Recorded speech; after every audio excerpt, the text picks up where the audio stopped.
अस्सलाम वालेकुम रहमतुल्लाहि व बरकातुहू। मैं हूं आफ्ताब, आपका हज गाइड। दोस्तों, आज की वीडियो बहुत ही ज़्यादा इंपॉर्टेंट है क्योंकि आज हम बात करने वाले हैं प्राइवेट कुर्बानी ऑन हज के बारे में। जो भी आजमीन हज खुद से कुर्बानी करना चाहते हैं 10वीं ज़िलहिज्जा को मक्कातुल मुकर्रमा में, उसकी क्या पॉसिबिलिटी है, क्या वो कुर्बानी करा पाएंगे या नहीं करा पाएंगे। करेंटली मक्कातुल मुकर्रमा में हज के हवाले से क्या रूल्स रेगुलेशंस चल रही है, या फिर अगर उनको कुर्बानी कराना है तो क्या क्या और तरीके हो सकते हैं कुर्बानी कराने की। ये तमाम चीज़ों पे बात करेंगे। वीडियो को मुकम्मल ज़रूर देखिएगा और अगर चैनल पे पहली बार विज़िट किए हैं तो चैनल को सब्सक्राइब कर लें। इस वीडियो को बनाने का मकसद ये है कि जहाँ तक मुझे मालूम चला है कि इंडिया में बहुत ढेर सारे ऐसे आजमीन हज मौजूद हैं जो कि हज कमेटी ऑफ इंडिया के ज़रिए से जो अदाही का कूपन डिस्ट्रीब्यूट किया जाता है, जो कुर्बानी का कूपन वो ख़रीदते हैं, उसको उन्होंने ऑप्शन ऑप्ट नहीं किया है। यानी कि उनके फॉर्म में उन्होंने नो करके रखा है कि वो हज कमेटी ऑफ इंडिया के ज़रिए से कुर्बानी नहीं कराना चाहते हैं। वो अभी भी इस उम्मीद में बैठे हैं कि जब हम मक्का को पहुंच जाएंगे तो यहाँ पे किसी से राब्ता करके हम खुद से कुर्बानी करने का जो उनका ऑप्शन है उसको वो अवेल कर सकें, यानी कि हम खुद से कुर्बानी कर सकें। तो भाई, जो भी मैं बातें बता रहा हूँ, इस वीडियो को आप पूरा देख लीजिए, पूरी बातों को समझ लीजिए। अगर आपने ये सारी चीज़ों को डिसाइड किया है, मेरी कोशिश ये होती है कि जो भी इन्फॉर्मेशन मैं आपके साथ में शेयर करूँ ये पूरी तरीके से ऑथेंटिक रहे। देखिए, काफ़ी हाजी लोग ऐसे होते हैं, उन्हें बस इतना पता होता है कि भाई हम जो है हज करने के लिए जा रहे हैं। ये कुर्बानी का जो मसला है ये बहुत अहम मसला है। इसकी वजह से काफ़ी लोगों के हज जो है वो ख़राब हो जाते हैं।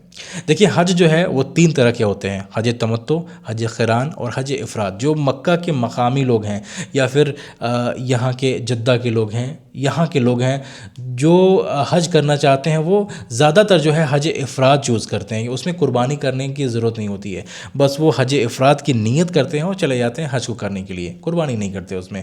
लेकिन बाकी के जो 2 हज हैं, यानी कि हज तमत्तु और हज क़िरान है, इसमें जो कुर्बानी करना है ये वाजिब है। अगर आपने कुर्बानी नहीं करा तो आपका जो है वो हज नहीं हो पाएगा। इस पर मुकम्मल मैंने वीडियो बना के रखी है, इस वीडियो को देखेंगे तो थोड़ी बहुत इन्फॉर्मेशन जो है आपको चल जाएगी। बाकी जो है आप किसी मुफ्ती, किसी आलिम से जा करके इन सारी चीज़ों को इसके बारे में पता कर सकते हैं।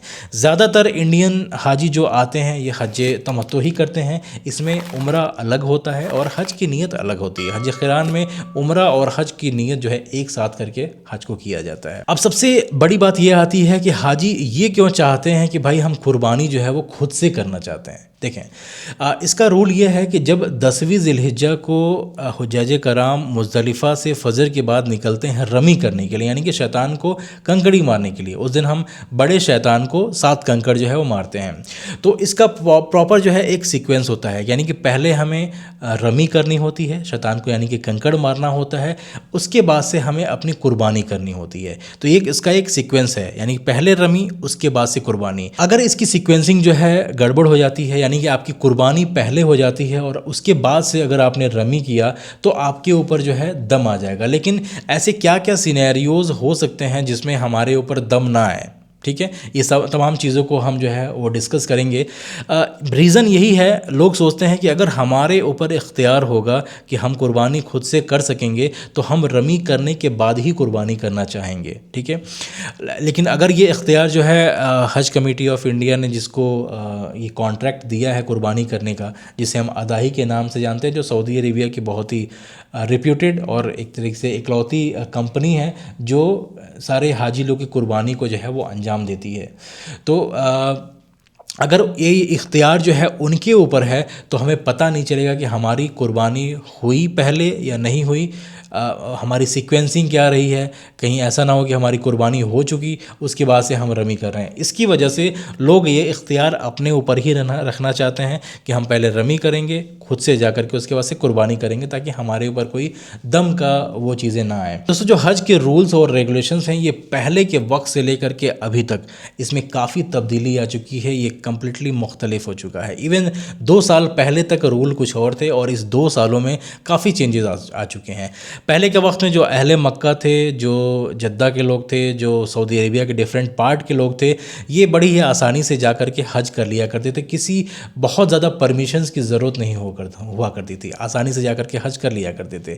लेकिन अभी के वक्त में बिना परमिशन के, बिना परमिट के आप मक्का में दाखिल भी नहीं हो सकते हैं। इस तरह का यहाँ पे मतलब सिस्टम है। और ये जितने भी रूल रेगुलेशन बनाए जाते हैं ये हाजी लोगों की सहूलत के लिए ही बनाए जाते हैं।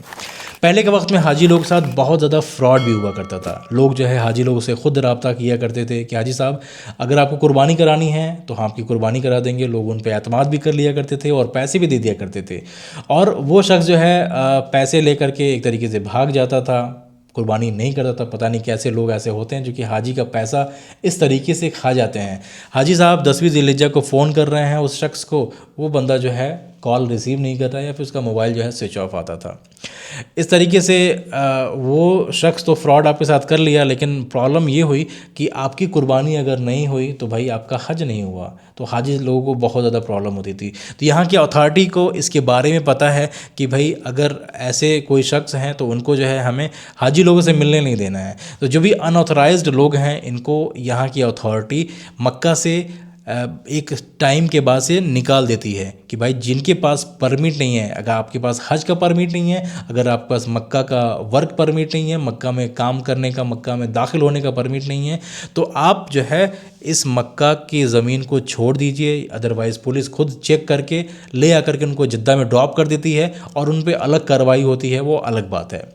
तो ये जितना भी प्रिकॉशन लिया जा रहा है ये हाजी लोगों को ऐसे बुरे लोगों से बचाने के लिए ही किया जा रहा है, जिसकी वजह से हाजी लोग खुद से कुर्बानी नहीं कर पा रहे हैं।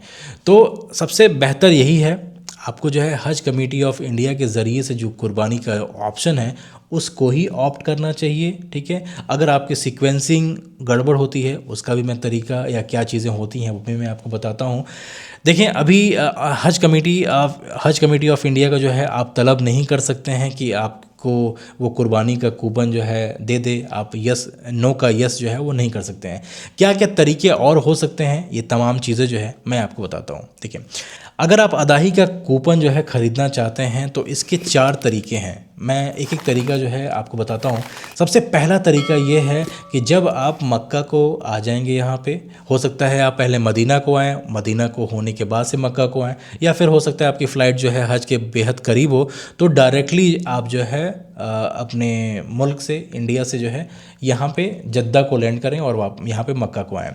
जब भी आप मक्का को आएँ, जहाँ भी आपकी रिहाइश हो, आपको विज़िट करना है अपने ब्रांच में। देखें हर एक बिल्डिंग का एक ब्रांच होता है। सपोज़ करें आपकी बिल्डिंग जो है 50 नंबर है, तो उसके आपका जो कार्ड मिला होगा उस कार्ड पे पीछे लिखा होगा कि आपका ब्रांच नंबर ये है। सपोज़ करें आपका ब्रांच नंबर 1 है या 2 है, आपको विज़िट करना है अपने ब्रांच। वहाँ पे आपका ब्रांच मैनेजर जो है बैठा होगा, उनको बोलना है कि भाई हमें अदाही का कूपन चाहिए, ठीक है।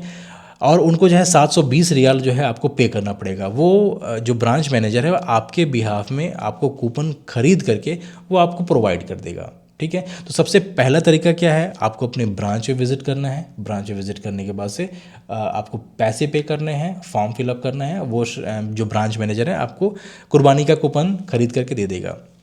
जो दूसरा तरीका है वो ये है कि हरम शरीफ के पास में प्रॉपर अदाही का बैंक का एक बूथ लगता है, ठीक है। इन सब की लोकेशन मेरे एप्लीकेशन में मौजूद है। मेरा एप्लीकेशन है आफ्ताब फुटनोट्स हज गाइड। प्ले स्टोर पे जाइए, वहाँ पे सर्च कीजिए आफ्ताब फुटनोट्स हज गाइड।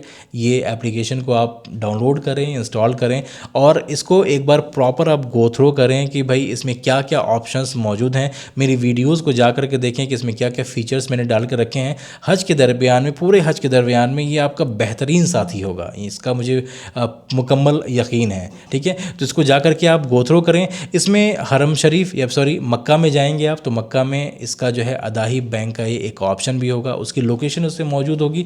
वहाँ पे जा कर के भी आप जो है अपना कूपन खरीद सकते हैं। वहाँ भी आपको 720 रियाल जो है वो पे करने पड़ेंगे।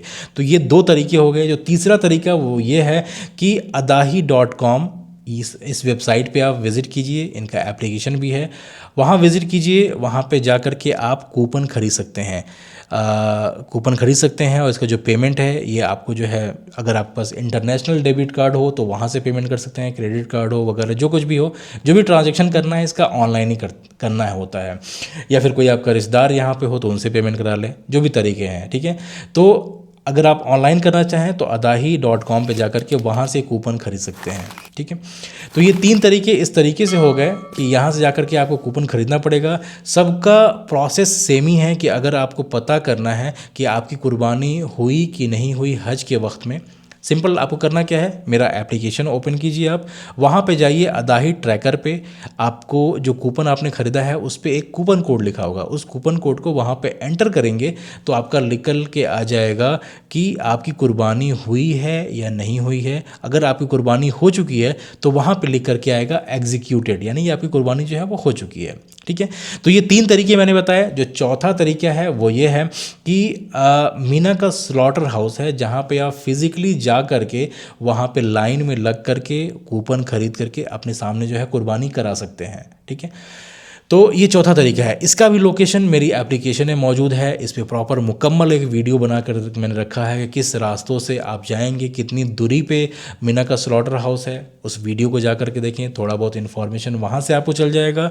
बाकी लोकेशंस के लिए मक्का का कोई भी मकाम हो, आप मेरे एप्लीकेशन को इस्तेमाल करें और वहाँ से नेविगेट करके वहाँ तक आप पहुँच सकते हैं। मसला ये आता है कि अगर खुदा न खास्ता आपकी सीक्वेंसिंग गलत हुई, यानी कि आपने रमी बाद में करा, आपकी कुर्बानी पहले हुई, तो देखें इसमें सबसे समझने वाली बात है कि कुछ चीज़ें ऐसी होती हैं जिसमें हमारा इख्तियार होता है, यानी कि अगर हमें कुर्बानी करनी है तो उस पर हमारा इख्तियार है, हम जब चाहें तब जा कर के कुर्बानी कर सकते हैं। लेकिन अगर जो अथॉरिटी है, जो यहाँ का हुकूमत है, जो गवर्नमेंट है, अगर उनकी तरफ से कुछ रूल रेगुलेशन इस तरीके से हैं जिसमें हमारा कोई इख्तियार नहीं है, हम चाह करके भी कुछ नहीं कर सकते हैं, हमारी कुर्बानी पहले हो या बाद में हो, हम कुछ इसमें कर नहीं सकते हैं, तो उसकी केस में काफ़ी उलमाओं का ये है कि भाई आपके ऊपर दम नहीं आएगा, क्योंकि आपके ऊपर कोई इख्तियार इस चीज़ का नहीं है। तो इस चीज़ से आप बेफिक्र रहें। जहाँ तक मुझे पता है कि जो इंडियन हाजी हैं उनकी कुर्बानी जो है वो 12 बजे के बाद ही होती है। अक्सर मैंने यूँ देखा है, आपको जो है जो टाइम दिया जाता है वो असर तक का टाइम दिया जाता है कि असर तक आपकी कुर्बानी जो है हो जाएगी। तो आपको करना क्या है, 10वीं ज़िलहिज्जा को मुज़दलिफ़ा से आप फजर के बाद से फ़ौरन निकलें और जितना जल्दी हो सके जा कर के आप जो है रमी कर लें। ये इख्तियार जो है आपके ऊपर है, थोड़ी सी हिम्मत जुटाएं, जा कर के आप पहली फ़ुर्सत में रमी कर लें। सिर्फ एक ही शैतान को जो है कंकड़ी मारनी होती है, 7 कंकड़, ये रुकन जो है अदा हो गया। उसके बाद से आपको जा कर के अपने खेमे में बैठ कर के इंतज़ार करना पड़ेगा, आपकी कुर्बानी हो जाएगी, फिर आप जा कर के अपना बाल हलक कराएंगे और अपने एहराम से आप फारिग होंगे। तो ये पूरा इन्फॉर्मेशन था इस कुर्बानी के हवाले से। एक बार फिर से मैं रिपीट करता हूँ कि प्राइवेट कुर्बानी, एक बार फिर से मैं रिपीट करता हूँ कि प्राइवेट कुर्बानी के चक्कर में आप ना पड़िए। कोई शख्स अगर आपसे वादा करता है प्राइवेट कुर्बानी कराने का, उसके झांसे में मत पड़िए। खुदा न खास्ता अगर आप परेशानी में आ गए तो आपकी जो हज है ना वो मुश्किल में आ जाएगी। जो ये तरीका मैंने बताया है, इस तरीके को ऑप्ट कीजिए और जा कर के पुरसुकून अपना हज कीजिए। मैं दुआ करता हूँ अल्लाह ताला से, अल्लाह ताला आप सभी का हज कबूल करे और आपके हज में आसानियाँ फरमाए। आप मेरे हक़ में भी दुआ कीजिएगा, अल्लाह ताला मेरे साथ भी आसानियाँ फरमाए। तो चले इंशाल्लाह मुलाकात होती है किसी और वीडियो में। अपनी दुआओं में ख़ास तौर से याद रखें आप। अल्लाह हाफ़िज़।